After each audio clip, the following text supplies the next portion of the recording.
Hi friends, welcome back to my channel. ഇന്ന് ഞാൻ നിങ്ങളോടൊപ്പം ഷെയർ ചെയ്യാൻ പോകുന്ന റെസിപ്പി പാവയ്ക്ക ചക്കക്കുരു ഉപ്പേരിയാണ്. റെസിപ്പിയിലേക്ക് പോകാം.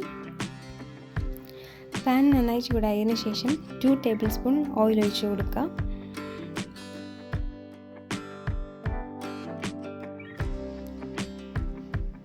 ഓയിൽ നന്നായി ചൂടായിട്ടുണ്ട്. ഇതിലേക്ക് 1 ടീസ്പൂൺ കടുക് ചേർത്ത് കൊടുക്കുക.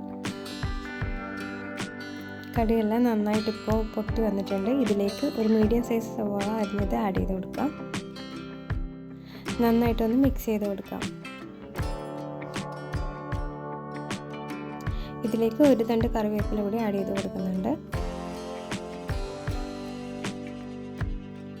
ഇതിലേക്ക് ആവശ്യത്തിനുള്ള ഉപ്പ് ആഡ് ചെയ്ത് കൊടുക്കാം. ഞാൻ 1 ടീസ്പൂണോളം ഉപ്പ് ആഡ് ചെയ്ത് കൊടുക്കുന്നുണ്ട്.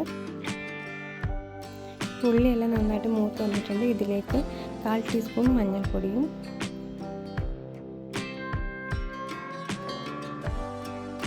1/2 ടീസ്പൂൺ മുളക് പൊടിയും ആഡ് ചെയ്ത് കൊടുക്കാം.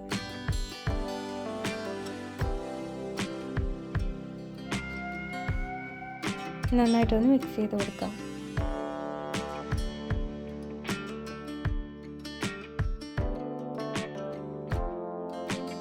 ഇതിലേക്ക് ഇനി ഒരു 1/2 ടീസ്പൂൺ കുരുമുളക് പൊടി കൂടി ആഡ് ചെയ്ത് കൊടുക്കാം.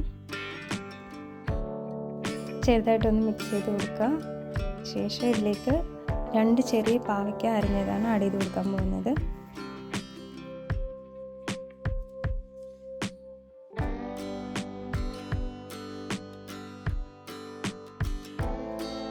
ഒന്ന് ചെറുതായിട്ട് മിക്സ് ചെയ്ത് കൊടുക്കാം.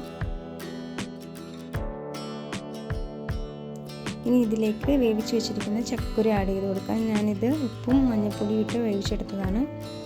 നന്നായിട്ടൊന്ന് മിക്സ് ചെയ്ത് കൊടുക്കാം. ഇതിലേക്ക് ഇനി 1/2 കപ്പോളം വെള്ളം ആവശ്യമായിട്ടുണ്ട്. ഞാൻ ചക്കക്കുരു വേവിച്ച വെള്ളം തന്നെയാണ് യൂസ് ചെയ്തേക്കുന്നത്. അത് നന്നായിട്ട് ഒഴിച്ച് കൊടുത്ത് മിക്സ് ചെയ്യാം.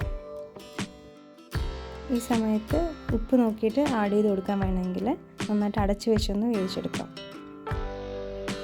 ഇപ്പോൾ എല്ലാം നന്നായിട്ടൊന്ന് വെന്ത് വന്നിട്ടുണ്ട്. ഇനി നമുക്ക് മറ്റൊരു പ്ലേറ്റിലേക്ക് മാറ്റി കൊടുക്കാം. വീഡിയോ ഇഷ്ടമായാൽ ലൈക്ക് ചെയ്യുക, സബ്സ്ക്രൈബ് ചെയ്യുക. Thank you.